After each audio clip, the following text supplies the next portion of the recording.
You're watching a Highwire Media podcast. Welcome back to the Political Pulse Show. I'm your host, Larry Lease, and today we're stepping away from the usual rhythm of policy breakdowns and political debate, because the story we're facing is bigger than party lines, bigger than ideology, bigger than any single news cycle.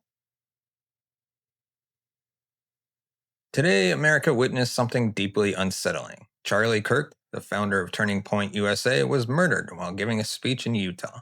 He was just 31 years old, a young man who built a national movement around political activism, gunned down in the middle of what should have been one of the safest spaces in our democracy, a stage meant for ideas, discussion, and exchange.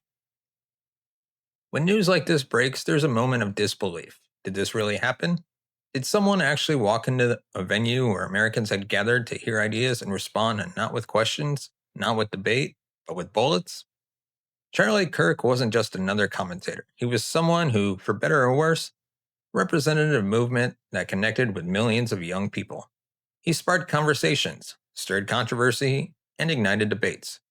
Whether you loved him or loathed him, you knew who he was. And now, he is gone. And the question we must wrestle with is, what does that mean, not just for those who followed him, but for all of us? Charlie Kirk started young. He was barely out of high school when he founded Turning Point USA. He understood something that both parties often forget. Young people are hungry to be part of politics, if you give them a reason to care. Some saw him as a brilliant organizer, others as a provocateur. He had critics, plenty of them, but he also had undeniable influence. You don't build one of the most visible conservative youth organizations in America without understanding the pulse of the next generation. And that's why his murder hits differently. This wasn't just an attack on a man. This was an attack on the very idea that we can gather to argue, to debate, to organize.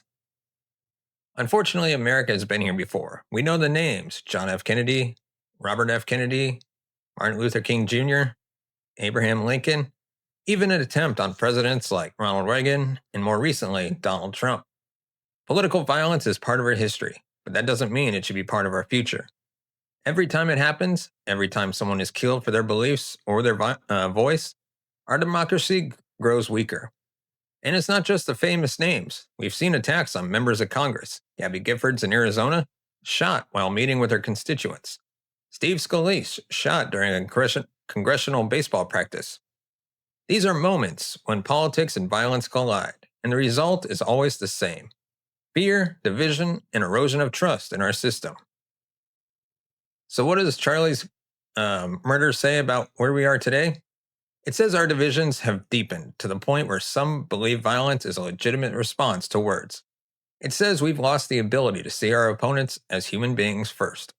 It says that anger, resentment, and dehumanization have become so normalized that a gun can feel like an answer. That should terrify every one of us, because if ideas are no longer met with debate, but with gunfire, then the very foundation of democracy is crumbling.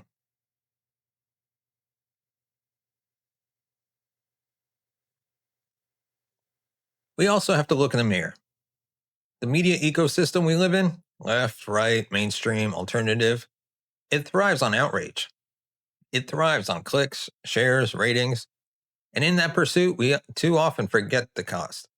When headlines become weapons, when every political opponent is painted as an enemy, when every disagreement is cast as a war for survival, we create an environment where violence feels justified to the unhinged. Words matter. Rhetoric matters. And while none of us can control what the shooter in Utah was thinking, all of us can reflect on the ways our culture of political combat contributes to this climate. As an American, I feel shaken, because this isn't just about politics. This is about the culture we are creating, a culture where fear replaces dialogue, where hatred replaces debate, where violence replaces speech. If you're a conservative, you may see Charlie Kirk as a murderer for free expression. If you're a liberal, you may have disagreed with nearly everything he said. But step back for a moment. Isn't it possible to grieve the death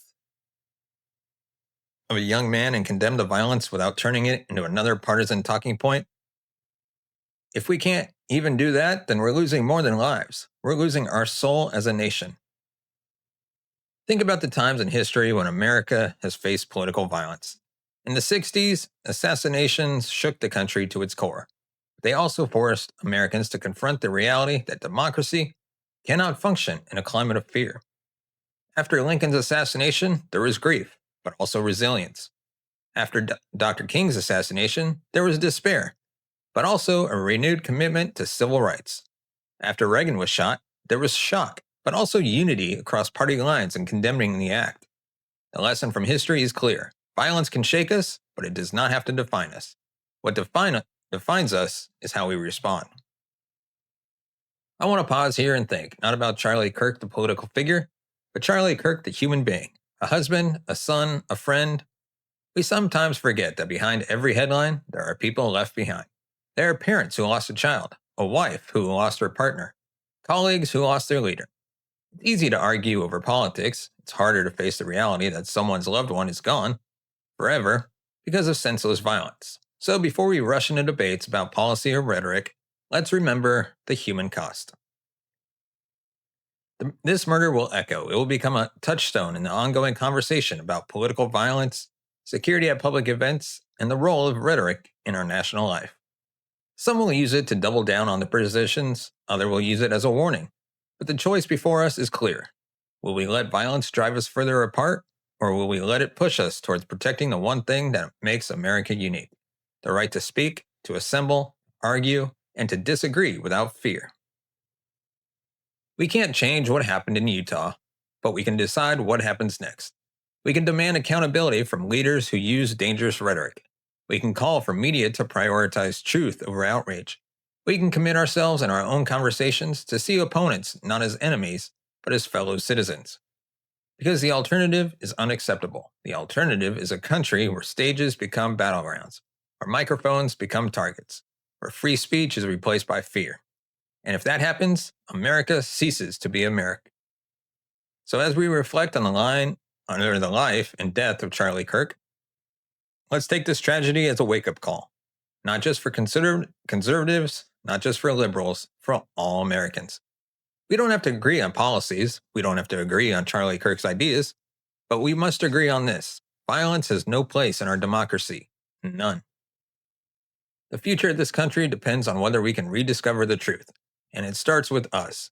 With what we say, how we treat one another, and whether we're willing to put our country above our grudges. This is the Political Pulse Show. Thank you for listening, and may we find the courage together to keep America strong, free, and unafraid.